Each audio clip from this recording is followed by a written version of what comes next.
Bible underneath my right hand. I made it out of tight jams. Guns all on my nightstand. My life should be on Viceland. My fingertips to hold the marijuana aroma. High school, I went to school high, still got my diploma. He got riddled and left alone for some Skittles in Arizona. Bible underneath my right hand. I made it out of tight jams.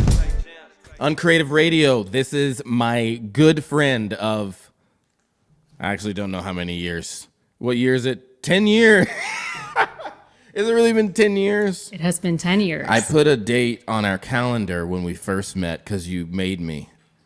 I made you? Yeah, you made me. You said, you better call me on this date or we're not friends anymore. Oh, yes. And that is accurate. And I have it on the calendar and I'm going to call you because we went through a very difficult shoot together the first day I met you. And we were doing... Is it season 1 of Top Recruiter? So yeah, we're doing Top Recruiter season 1, and and Ashley was doing makeup, and we were doing makeup on some of the most unique individuals. We'll say that. And I think she was like, "Man, we need help." I think she did maybe one day by herself, and was like, "Crap, I can't do this anymore." And then you came on. Yeah, I came in on day 2. Yeah. From what I was told, I was not there on day 1, but from what I was told, there was some management of unrealistic expectations in regards to what one person can do in a short amount of time. Oh, welcome to film, baby. We'll say that. But yeah, I was really grateful because I met you then, and then we stayed really close. We did season 2 together. We did season 2 together. Right? We did. I don't know what else we kept doing together there, but then we started working outside of that, which I thought was, I don't know where we made that shift, but that was really cool. Somewhere between those two. And then we kind of stayed in touch this entire time. Yeah. And then you moved to LA 3 years ago.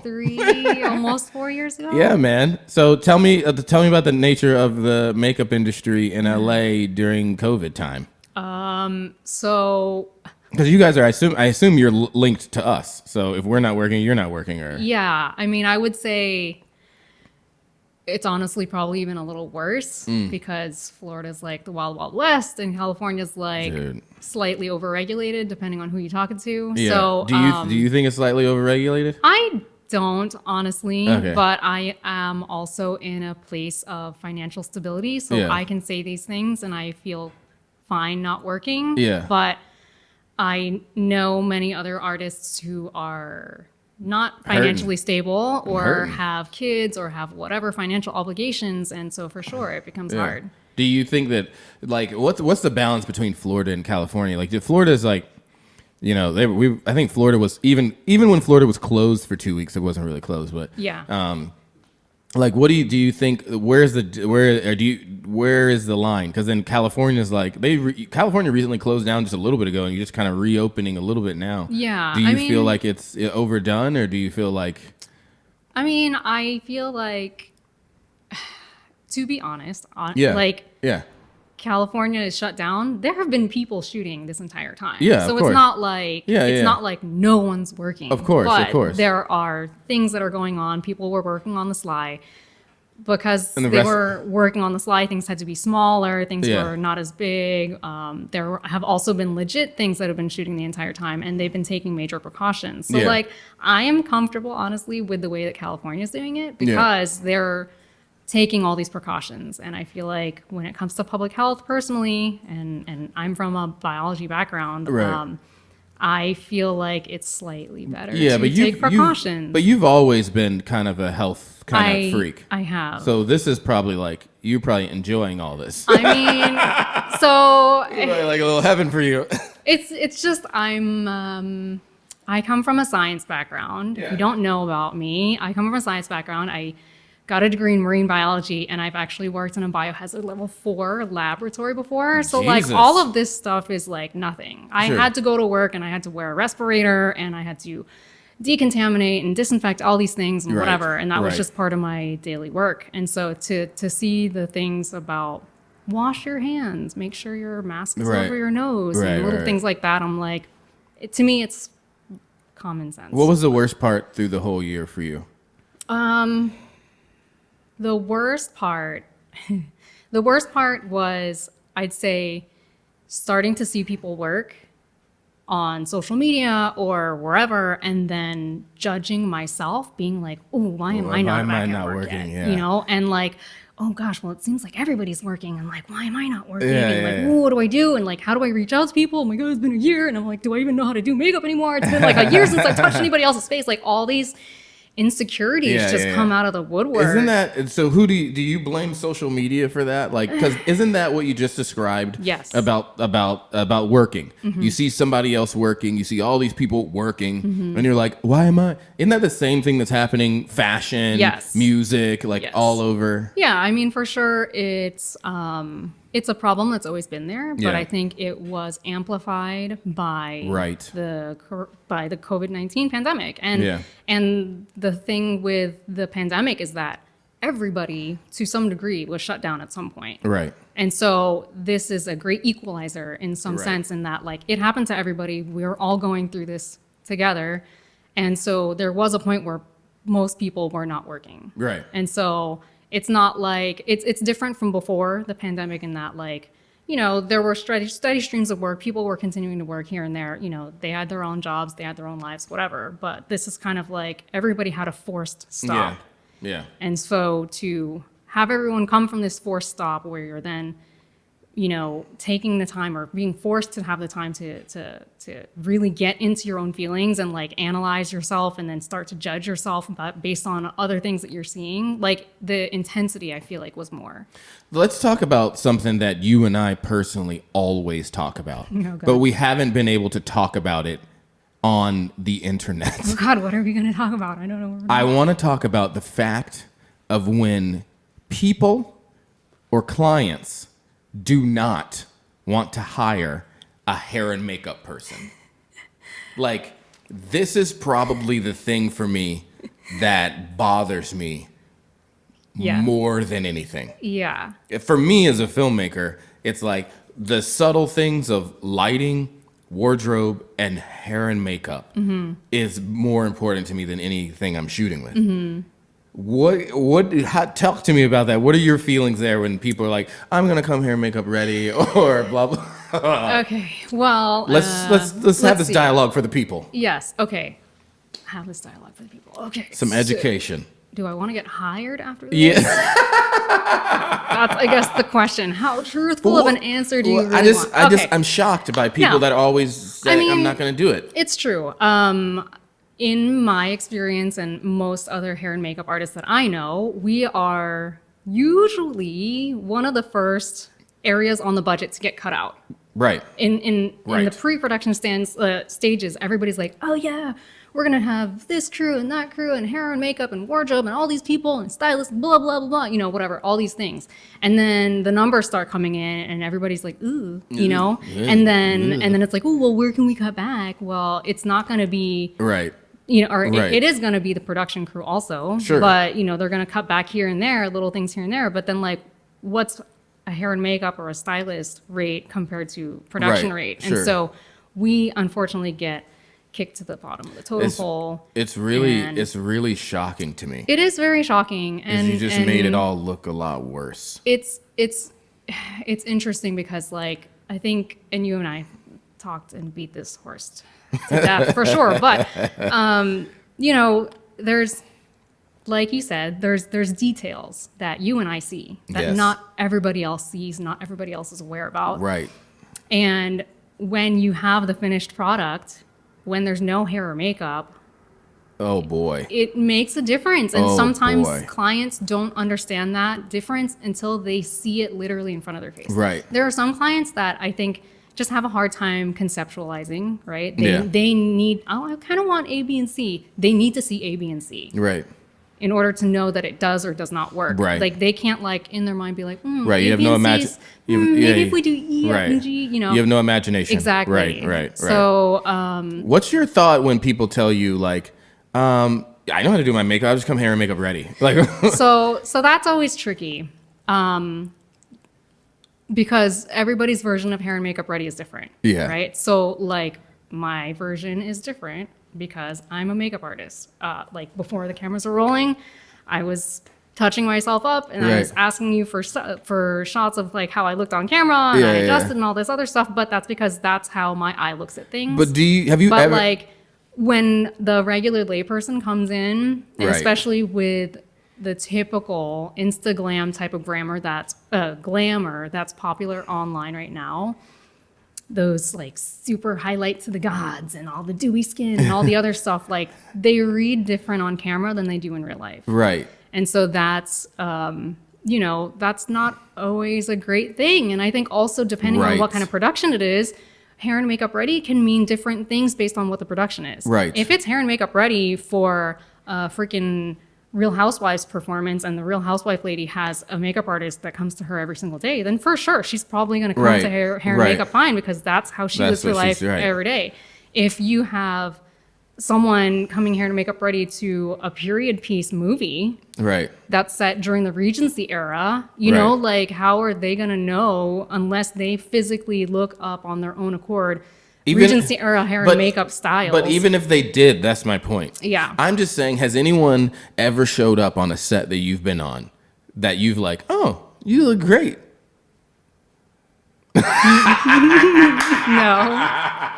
There's always a little something. There's always a little something. Like there's been definitely great, like almost there. Like, oh, you almost got it. Almost did it. But there's like a little bit of powder here, or a little bit of lip moisturizer here, or I just need to take the shine down right there, or there's an eyebrow that's doing something funky. So, it's just like the little things. It's those little details, and I know it might sound like minutia to most people. No, it does. But those are the little, what is it? The devil's in the details. Yeah, man. So when you get the whole picture, and you see that one eyebrow and it's off, that's just gonna. It's always what I tell. Gonna bother you for the rest of. It's always what I tell people. Like, people always want their shit to look more pro, and they're like, "Oh, what camera and what lenses and blah blah." But it's always that stuff. It's always like, "What jacket are you wearing?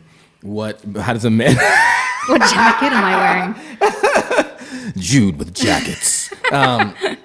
No, it's always the details that I think have been interesting for me, and and it's been interesting to see.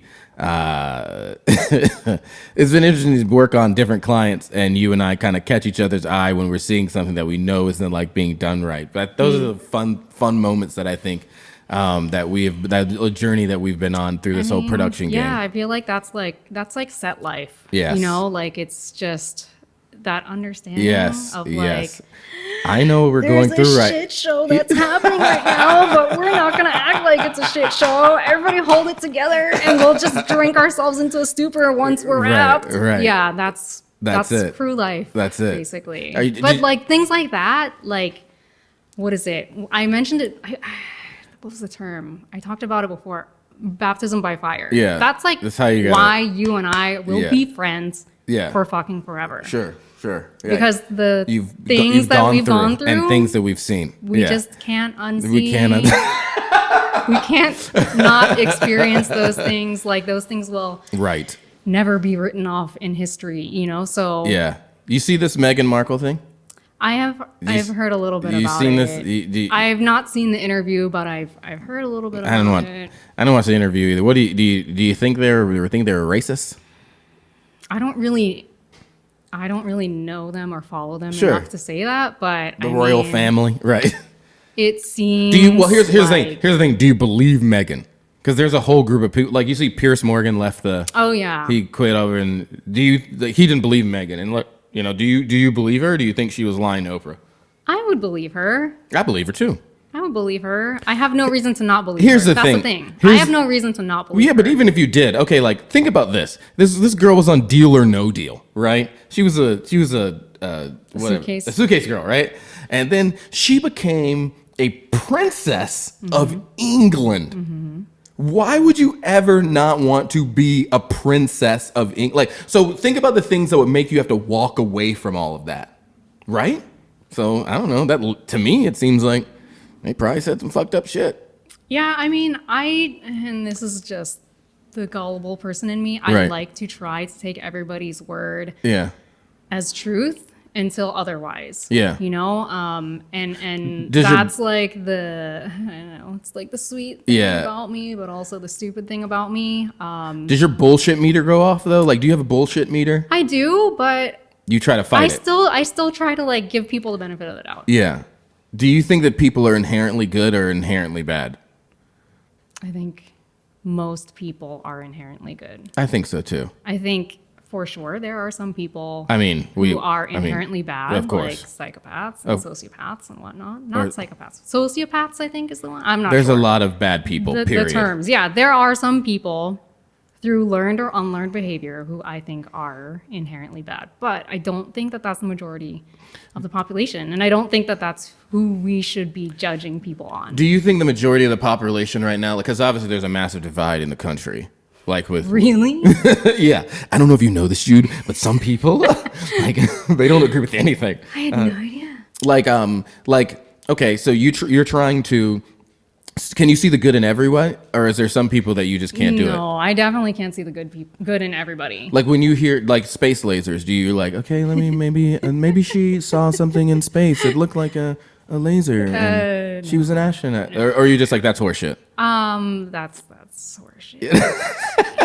Personally, I mean, that's not anything that I have a hard time understanding the reasoning behind that. So what do you think when people really do agree with her and really believe what she is saying in Congress? Like, she makes rules. Yeah. She votes on rules for the country. Yeah. Space lasers does. Yeah. I mean, like, what do you think about them? Not necessarily her. What do you think about the people that like voted her in and believe in her? Like, what does that say? It's hard because it's like,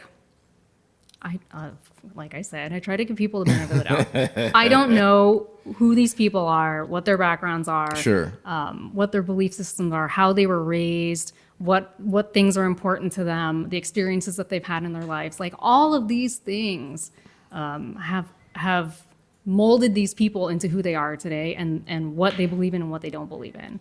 And so, as hard as it is, I try not to judge. I'm not always successful with that, for sure. I throw some side eye, but like, I try to not judge people because I don't know everybody's situation. The only person whose situation I know 100% is my own. Sure. And so I try to be understanding. I may not for sure believe what they believe, but I try to come with an open mind and with an understanding that, like, you know what, these people are allowed to have their opinions and their beliefs.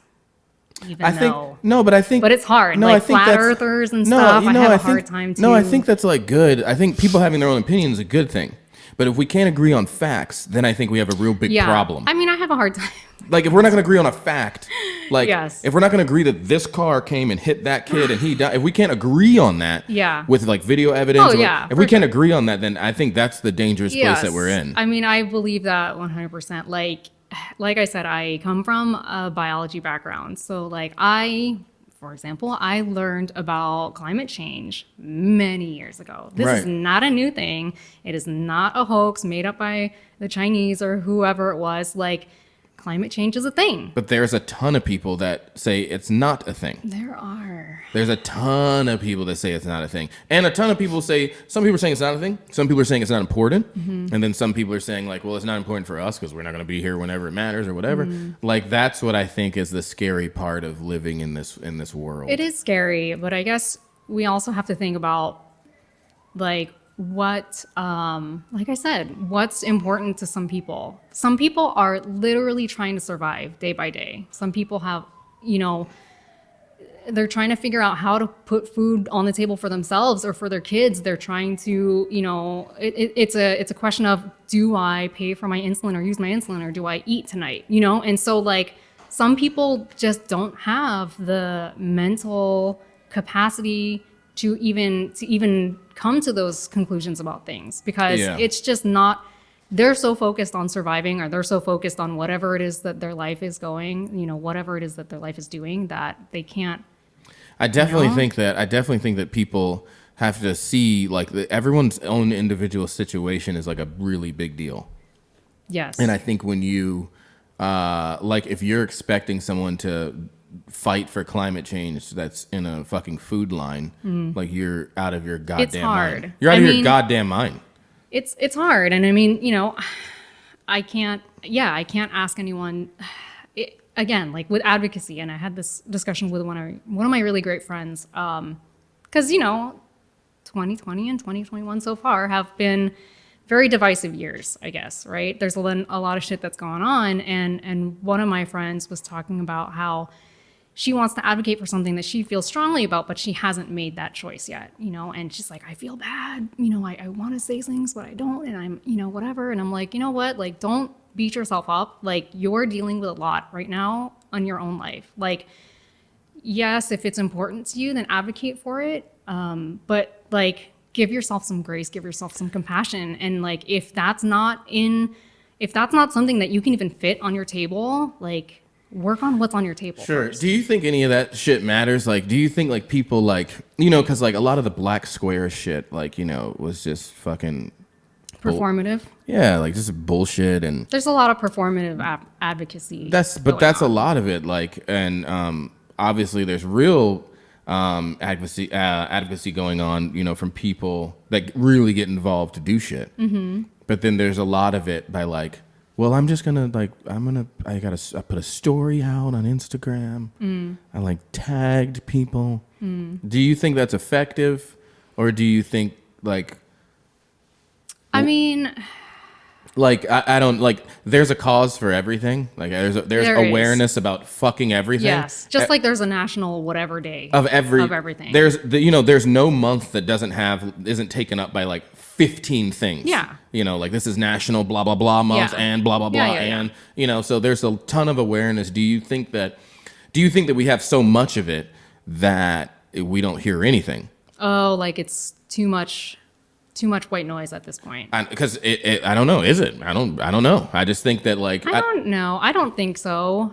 Do you think it reaches people? Like, do you think? Like, I think it reaches some people. I think it reaches the people that want to see it or are open to seeing it. I think if you are closed to it, if you don't care for it, and it's not something that you just care for at all, then I feel like. Well, we talked about this. Like I called you on the phone. I don't know when it was. I called you on the phone, and I was like, "Yo, these fucking people are beating the shit out of Asian people, like old Asian people. Mm-hmm. It's like becoming like some sort of, I don't know, like a social media kind of craze where people are filming what they're doing to these people, and like there's a bunch of people standing up for it, you included, which is to be commended."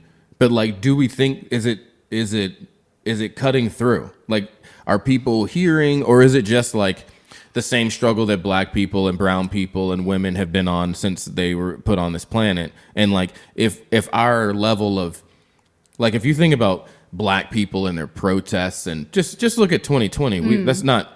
We've been doing this shit for 400, you know, this isn't anything new. 40 years of slavery. It didn't start in 2020, for sure. Exactly. But like, we haven't broke through that yet. Yeah. You know, there was, you know, white people are telling me like, oh man, George Floyd, you know, like, I get it, Josh, I couldn't believe it. And that's like nice, because you're like, I'm excited that you get it, but also really fucking upset that like you just now got it. Yeah. And it seems like, I don't know if we're cutting through there. Like, do you think like the struggle that Asian people are going through, that journey, are people hearing that, or is it just so much shit on social and so much shit in everyone's lives that it's just kind of like, nah, man, you're just get in line? I mean, that was like a million questions. Let's see, where do I start? I mean, I think it. Because that was personal. I don't know. You know? I don't. Yeah, it is very personal. Yes. I am Filipina. Hey. And so I am part of the AAPI, Asian American Pacific Islander community. Bang. It is something that means a lot to me. And like you said, I do advocate in my own ways. One of those ways being I post on my stories. Whether or not other people see it, whether or not it's effective, honestly, like, that's not why I do it. I do it to voice my opinion. I do it to voice what's important to me. And to stand up. And to stand up and to say things. whether or not it's received. Right. That's the tough part, because Yeah, it's like it's hard. the first part is like saying like, yo, so no one should be fucking doing this. Yeah. And then I think the But, like, next part is like, But that's the thing. It's like, if I don't speak out and if I don't say it personally, like, I feel like, well, how are people supposed to know if it affects me? You know, like, if I didn't post about it, people won't know that it affects me. The fact that I speak out about it, it's like, oh man, like, it affects her, you know, maybe I should look at this, or maybe I should think about this or whatnot. I mean, I don't know if that's how people are interpreting it or receiving it, but Right. like, I can't control other people. All I Right. can do is control myself. it's wild. And so I choose to advocate for certain things in the ways that I do based on my comfort and because of what I want to do, what I feel strongly about. It's up to other people to make their own decisions about it. Why is this country so fucked? You know, like it's like it was built to be dominated by like white men, and it probably was. Yeah. You know, there's a lot of arguments that say it was, and you know, to be true, but like it's like, man, like if you look at every group of people that's not if you're a white man, this is a golden ticket. Sometimes I see white men you see white dudes that are homeless, and I'm just like, how? Like, what happened? And I think obviously everyone has a story, but man, it is so radically difficult for every other group in this country to gain momentum, have opportunities, and be successful. It's like crazy to me. And so like, why is it that like this country is so there's no opportunities for black people? Like the fact that like, I don't know, like the Oscars and everyone's changing, they're changing rules of diversity and inclusion. A lot of that I think is like bullshit and formalities, but I don't know. It just feels like there's a lot of like, we're so broken with black people, with brown people, with immigration, with women, with Asian communities, with the gay and lesbian community. Yeah. I mean, I don't know. I'm not going to say that I'm a diversity, equity, and inclusion specialist because I'm not. Neither. And Sure. I know that there are people who are super into the history and analysis and all But that. like, But I don't know. But do you have to be though? You know what I mean? I don't think so. But I mean, like, from my opinion, I feel like the founding of this country was based on the ideals that a culture was better than another. I really agree with that. I feel like what do you mean? that has permeated through everything, every step that's been taken. I felt like that's the thing to me that I really think it's crazy, because you have, you know, so many people opposing these opposing views. Like, you know, like, this is America, this is our country. And when you came here, you like took this fucking country from people that were already here because you were better than them. Yeah. And that, I think it started with like, you motherfuckers have teepees and arrows. We're just going to take this shit from these guys. Yeah. And I think that like really... I mean, I think it set the stage. Yeah. I think it set a precedent. It set a stage for a lot of decisions to come. And I'm not saying that every single decision since the start of our country has been ruled by that, but for sure it's been touched by it in some form or fashion. Yeah. And I think to a small degree or to a huge degree, it's been affected by that, I feel like. It's weird to see the country move forward some ways. It's weird to see it move backwards some ways. But I mean, progress is, what is it? 2 steps forward, 1 step back. Yeah. And I mean, I'd rather take that 1 step forward than no step forwards at all. I guess. Do you feel like in the women's movement, like, specifically in your industry too? Oh, I've always wanted to know this. You got all excited. I saw the little in your eyes. Ooh. Like in the makeup industry is predominantly women, right? Is it? Yes. Is it? I mean, I think so. I think so. I don't know statistics, but it seems yes. Do you think are women paid the same in the makeup industry as men in the makeup industry? Actually, I have no idea. I would love to know that. I am not sure. But I do know there is a belief in the industry. Well, there's a belief in the makeup artistry industry that if you, and this is not proven, I don't know how I feel about it. I've never asked about it. I've never really experienced it. But there are some people who think that homosexual men who are makeup artists get free passes when it comes to certain things being a makeup artist. What does that mean? Like, what's it? Give me an example.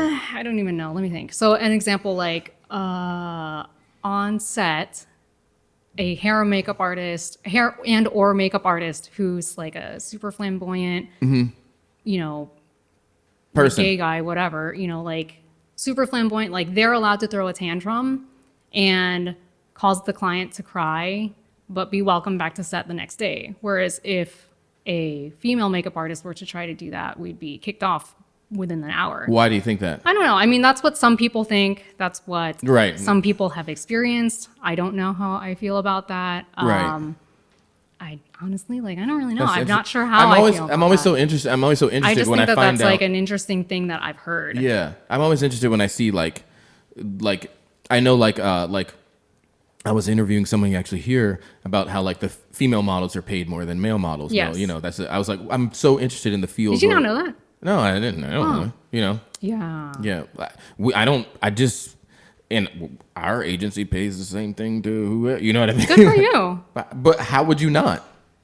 I don't know. I guess it's like I don't understand. An old school industry standard. But I don't understand that. Like, we have an agency. We're not like, hey, the women on Beth, when you make these quotes, the women pay them less and the men more. I mean, I guess it goes to say the other thing, you know? Like, it's crazy. In the corporate world, who's to say that women get paid less versus men? You I know? don't understand that either. I don't know. I don't know where that came from. Who does that? But who actually, who are these motherfuckers that operate this way? Lots of people. I don't get that. Well, like, You're like, everyone that's not you. I don't know. Everybody. I don't know. We're in LA. Take your pick. I don't know. That's really weird to me. I don't know, but I'm so interested in when I find out a field where it's like, oh no, women are dominating this as far as like, and you know, they're making more. Yeah, I don't know. So I thought I'm not sure. I don't know. I've never really had those types of discussions with makeup artists in my industry who identify as male. I'm not sure. Right. Has it been weird? You've been on set a few times. We've worked together since COVID. Has it been weird being super close to people doing makeup with like them? So have you had any scares? Have you had any moments where you've been like, yo, you need to back the fuck off? Katie was on a plane. This fucking lady was, she was like, you know, like, no. Yeah, it was like really disgusting. And then she like pissed her pants. She was sitting behind Chris. Wait, Katie pissed her pants. Katie, no, this. I know. This lady, now everyone on the internet thinks. No, this lady peed herself on the plane, and she was like super coffee and like phlegmy. Yeah, I mean, my journey getting back to work after the pandemic, or you know, post original shutdown, whatever you call it. Post pandy. My experience getting back has been very interesting. So my first job back was actually with you. Yeah. That was my first job back in LA because we took a year. Yeah, you told me. So that was my first job back. That was my first job. I think it had been 10 months. Jesus. So, you know, it was really nerve-wracking. I was excited to be on set, but nervous about the job. Like I said, there were insecurities about if I could remember how to do my own job, the job that I've been doing for 9 years prior, regardless of the pandemic. But like, hadn't touched anybody else's face but my own for 10 months. It's like a little nerve-wracking. Forgetting the equipment and the gear and the products that I have, and being like having to reopen up my kit and be like, oh my God, like these are all these things that I have to do my job. I forgot about. And then you were telling me just the amount of shit you had to clean. I had to sanitize and disinfect and throw away a bunch of stuff because it had been either contaminated or just went rancid from sitting in my kit and being unused. So there was tons of product that I had to throw out and replace. But getting on set, it was weird. Having lived life here in LA, you know, by the 6-foot rule with the masks and social distancing and outside only for 10 months, and then all of a sudden being thrown in a room into a room with like more than 5 people from outside of your household, and being face to face as a makeup artist with someone who cannot wear a mask, it's a little nerve-wracking for sure. Like that very first, I lied. What? It wasn't the first job back was with you. The second job back was with you. God damn Sorry. it. But the first job back was with that same client. But anyway, yeah, so like the first makeup application I did after getting back, it was like, oh crap, like this person is like literally within an arm's distance of me. Like if they Their could, face. if they, Their yeah, face. their face, their open face. Right.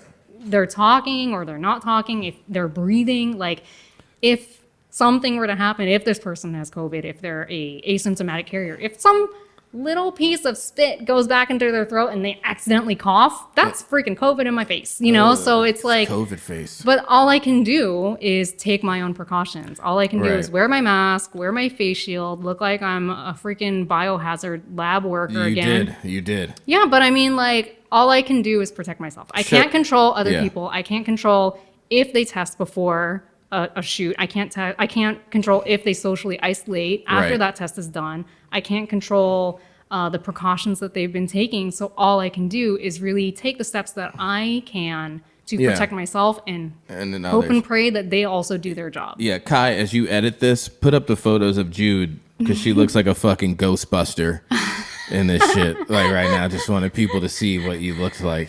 But I thought it was pretty cool. I was looking at the news. I thought of you because have you seen? Cancel culture has been a thing, and I just wanted to get your thoughts on some very specific cancel culture things. Mm-hmm. So I think it's because cancel culture has been something. I don't even know how it got that name, but I don't really. I think it's like I think it was like I think it's the aftermath of Me Too. I think it's like. I feel like it was around that time. It was like spawned. oh yeah, this person did something. Let's like cancel them and like not buy from their business or not. Are you into? Do you support this? I don't support cancel culture. I prefer accountability culture. Uh-huh. Describe. It's acknowledging. It's okay. I'm not a pro at this, but I believe it's acknowledging the wrong that was done and addressing a formal apology to the group of people who were wronged in the past, and then stating what you are going to do to rectify said issues in the future, and then continuing to give updates about those things, those goals, those things that you said you were going to do, continuing to do that throughout the future. Do you think also as a part of that, I agree with that, do you also think it's like everyone's a little too fucking sensitive? I mean, like I'll give a couple examples. Like Kevin Hart was one of my examples. Like Kevin Hart, do you remember he was going to do the Oscars? Mm-hmm. And then a lot of I think people in the gay community on Twitter brought up the fact that he made this joke.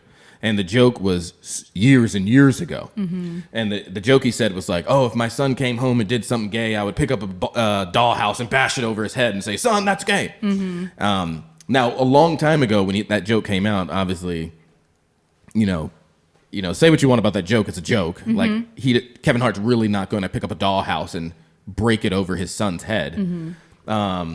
But he apologized for it because, like, you know, as you evolve as a person, like maybe that could offend somebody. So he apologized for it. So then, then Kevin Hart gets super successful, right? He becomes the Kevin Hart you and I know. He gets invited to do the Oscars. And then they bring that all up, which he's apologized before. And then he has to do this whole re-apology tour. Mm.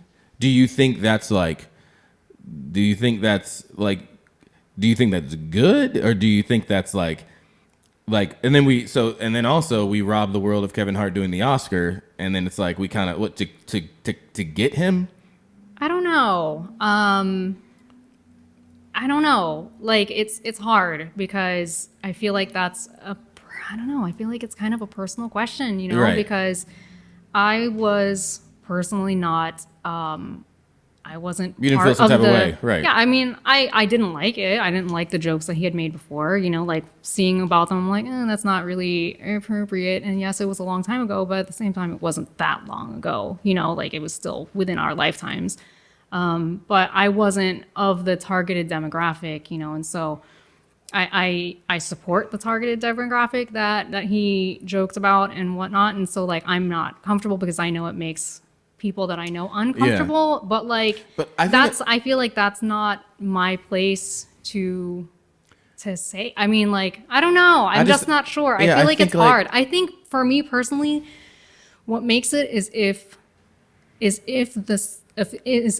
what makes it is if the apology is sincere, if the actions that they say they're going to take are sincere, and what they're doing and if they're actually working towards those goals is sincere. I don't know. I just feel like can't we just like the long time ago thing? I do think matters.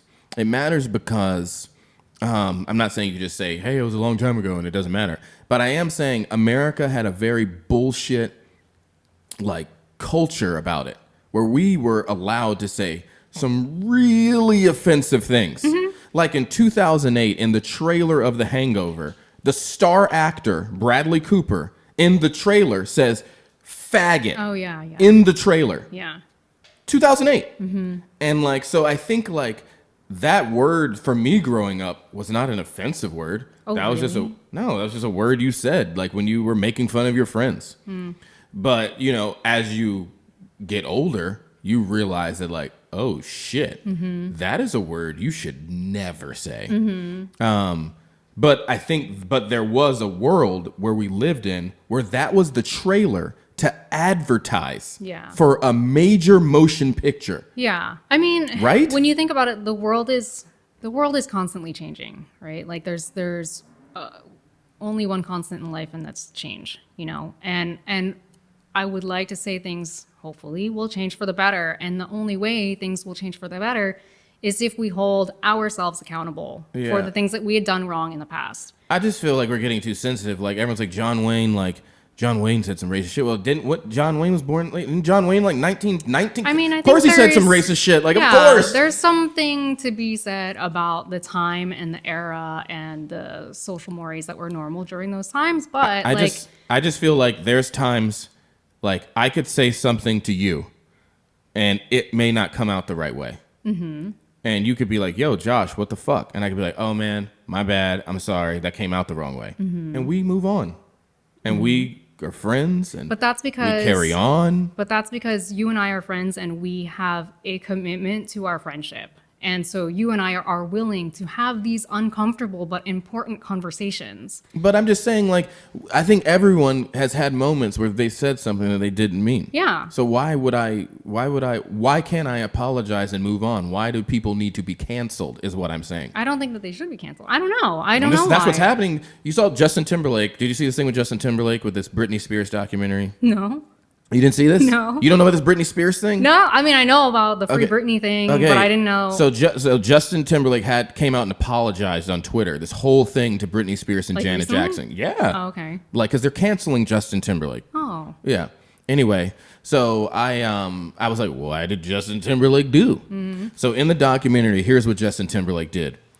Justin Timberlake is 17 years old. He's dating Britney Spears, right? All I can think of is the denim outfits. Yes. Yeah, the dual denim when they wore the same fucking outfit, right? Okay, so him and Britney Spears are dating. Someone says, "Did you have sex with her?" He says, "Yeah." And that's what he is being canceled for. For saying that he said yes. Okay. I think that's crazy. So he came out with this, this Twitter long apology about blah blah blah and da. Yeah, I mean, when it comes to stuff like that of a sexual nature, of an intimate nature, for me, like, I don't know their relationship. I was not a part of their relationship. I don't know what was said between them or what was agreed upon between them. But, like, maybe I don't know. I don't know the ins and outs. So, like, who am I? I feel like, who am I to judge? Like, I don't know. Like, I don't know if she was like, yeah, it's okay, we can tell people that we're dating and fucking whatever. I don't know. Yeah, but say there was conversations where she shouldn't. I guess what I'm trying to say is Justin Timberlake, right or wrong, should be able to say like, hey guys, my bad. I guess I was fucking 17 years old. Mm-hmm. Why do we need to say, let's burn down everything Justin Timberlake has done? You see what I'm saying? Yeah, there's a difference, I think, where people are going really wild with that shit. Yeah. And I think that's scary.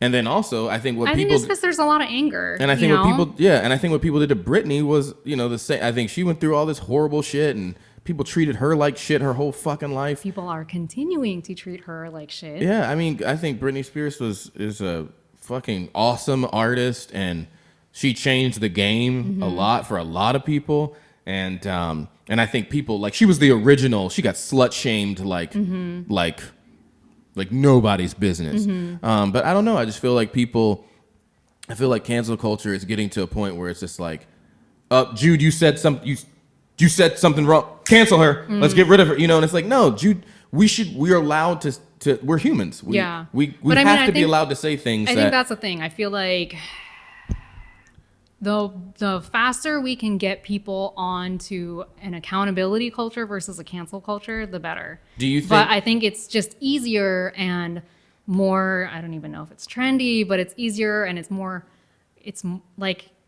a very good outlet for anger to want to participate in culture. Get a group of people together, and we all say this stuff about this person. But like, if we try instead to show examples of good accountability culture, I feel like that's a way to kind of progress past this part. But I think there's always going to be the naysayers. There's always going to be the people that fight for the cancel culture. There's always going to be people that are angry, and are led by their anger. And I feel like some things don't need accountability for. Like, if you go to a comedy show, are you wanting that to be PC?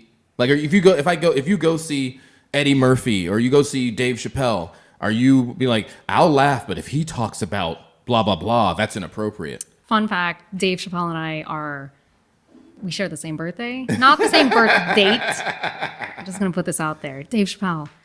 I am a huge fan. You don't know, but we're friends in my mind. We are best friends. Like, same. We are gonna be cool together. If you ever met me, if you ever wanted to meet me, I think it'd be super cool. Okay. Anyway.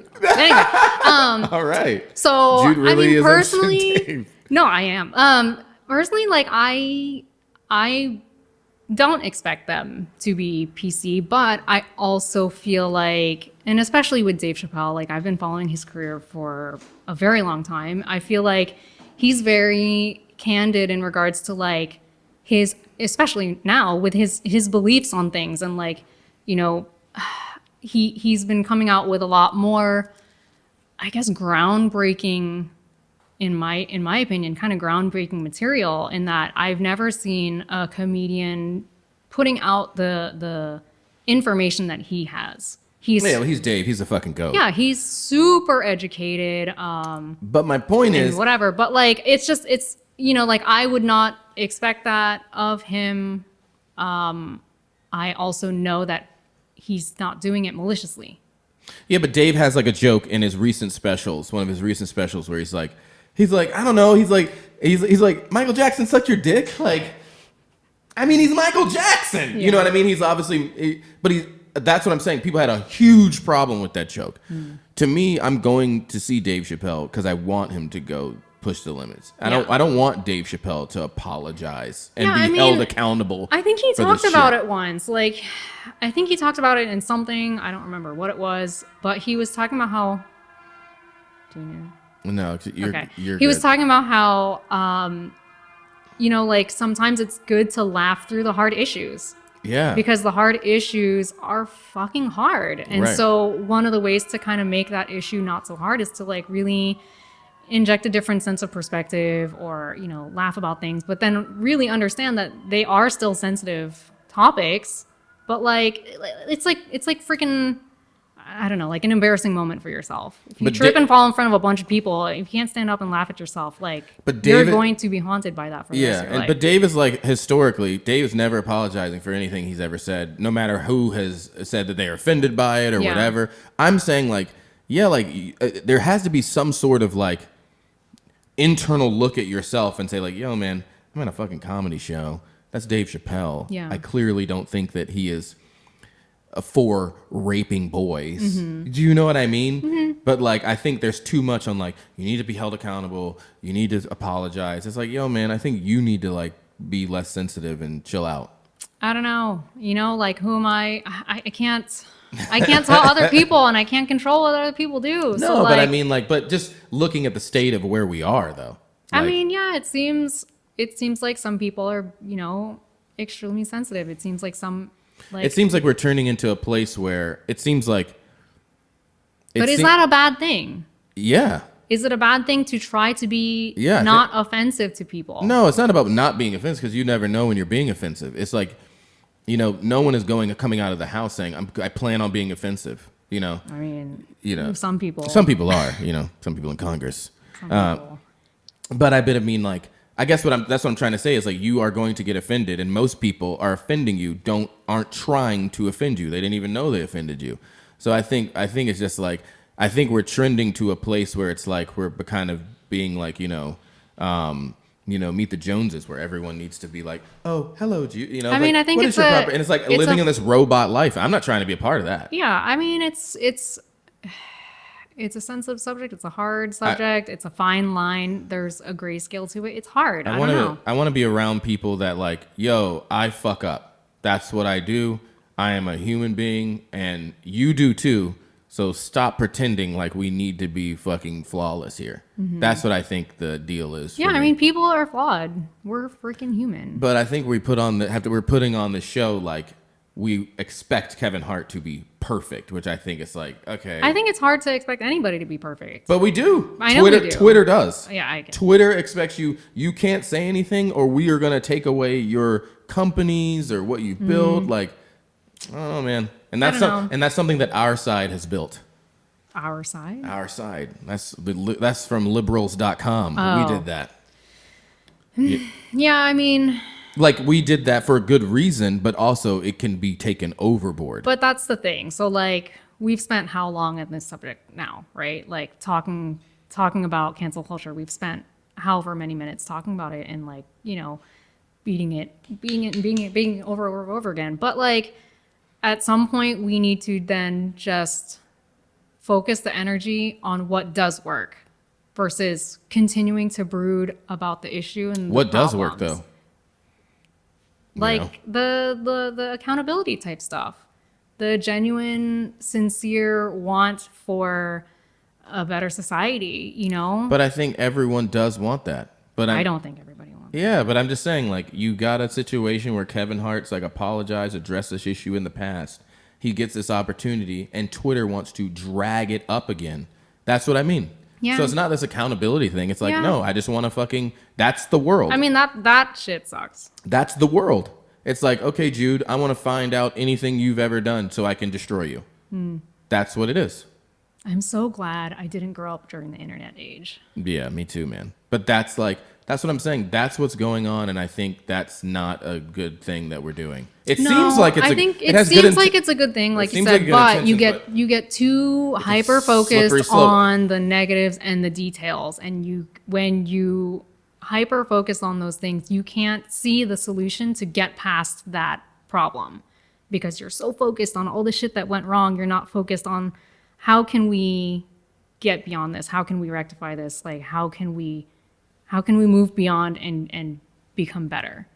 And I think that's where we need to shift it from the cancel to for sure to something better. Before you go, tell me worst client, don't name any names, worst client set experience you have ever had. A producer who did not know how to produce. Okay. What city? What city are you in? No. Just what city are you in? There's a lot of shoots in every city. What city?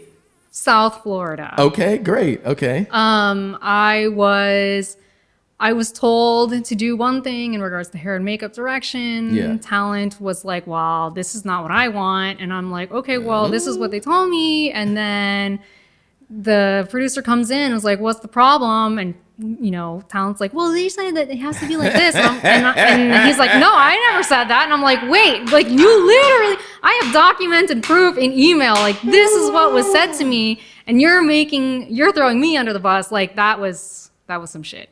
That's good. That happened early in my career. That's good. So I will say that I have learned from that issue and I know how to navigate that a little bit better.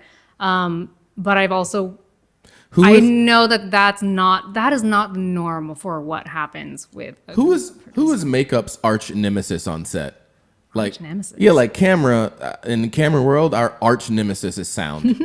Like, it's our fucking. We're always waiting on sound. Damn it. Yeah, it's our arch nemesis. Who is makeup's arch nemesis on set? I don't know that we have one. Really? Arch nemesis. Like, who's always screwing things up? Like, I guess, but everyone's always telling you, like, how long? How long? What are those? Are we almost done? Yeah, like either the PA or the AD. Like they're always rushing. Like how many more minutes? My favorite. I need 5 minutes. Can you give me 3? I'm like, no, I literally just told you 5 minutes. Well, can you make it 3? No. You know, like my idea of watching you do hair and makeup is like this. Someone like finally sits down in your chair and they sit down and like, Jude, how much longer do you need? Yeah, that's exactly how it goes.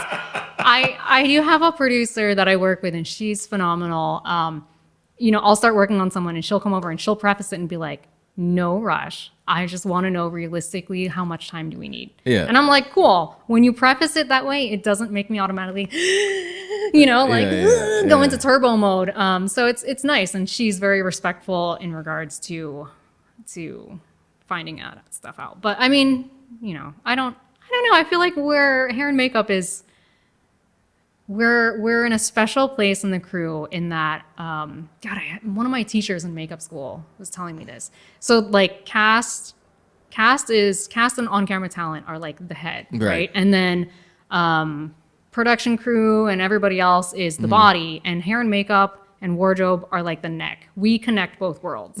So, you know, like a grip won't necessarily go up and talk to the A-list talent and people above the line, but like we can kind of do and travel between both worlds. And so I find that, you know, my position on set is a very fun and interesting one because I can kind of traverse both sides of the line, really. It's dope. But it just, you know, it depends. Well, tell everyone how to follow you. Tell them on your Instagram so they can if they want. Instagram. I don't know. Whichever one you use. I don't know what social is these days. My Instagram is Jude Andam Makeup, JUDEANDAM, and then the word makeup. So there's some words in there. I guess that's the only really. Bang. Things. Well, thank you so much for doing this. Thanks for having me. This is my good friend Jude. This is Uncreative Radio. We out. Thanks.